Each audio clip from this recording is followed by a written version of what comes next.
കോഴിക്കോട് കോടഞ്ചേരി പഞ്ചായത്തിലെ 7-ാം വാർഡിൽ ആനക്കാംപൊയിൽ 3 പുലികളെ കണ്ടതായി നാട്ടുകാർ. ആനക്കാംപൊയിൽ ചെറുകിട ജലവൈദ്യുത പദ്ധതിയുടെ പവർ ഹൌസിന് സമീപമാണ് സംഭവം. ഫോറസ്റ്റ് സംഘം സ്ഥലത്ത് പരിശോധന നടത്തി. വിവരങ്ങളുമായി ദിസ്ന സുരേഷ് ചേരുന്നുണ്ട്. ദിസ്ന, ഇതുമായി ബന്ധപ്പെട്ട നാട്ടുകാർ എന്താണ് പറയുന്നത്?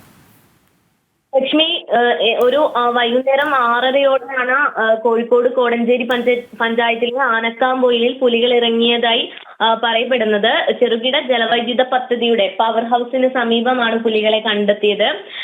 പവർ ഹൗസിന്റെ CCTV ക്യാമറയിൽ പതിഞ്ഞ ദൃശ്യങ്ങളിൽ 2 പുലികളെയാണ് കണ്ടത്. എന്നാൽ ഈ പുലികളെ കണ്ട ആളുകൾ, നാട്ടുകാർ പറയുന്നത് 3 പുലികളുടെ സാന്നിധ്യം ഉണ്ടായിരുന്നു എന്നതാണ്. എന്നാൽ CCTV ദൃശ്യങ്ങളിൽ 2 പുലികളെയാണ് കണ്ടത്. ഇതോടെ വനം വകുപ്പ് ഉദ്യോഗസ്ഥർ സ്ഥലത്തെത്തി പരിശോധന നടത്തി. ഇത് പുള്ളിപ്പുലിയാണെന്നും സ്ഥിരീകരിച്ചിട്ടുണ്ട്.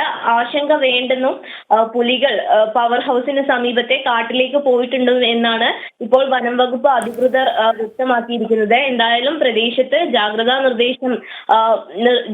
നിർദ്ദേശം നൽകിയിട്ടുണ്ട്. ആ സമയത്ത് രാത്രി സമയങ്ങളിൽ പുറത്തിറങ്ങരുത് തുടങ്ങിയ ജാഗ്രതാ നിർദ്ദേശം വന ഉദ്യോഗസ്ഥർ നൽകിയിട്ടുണ്ട്. ലക്ഷ്മി.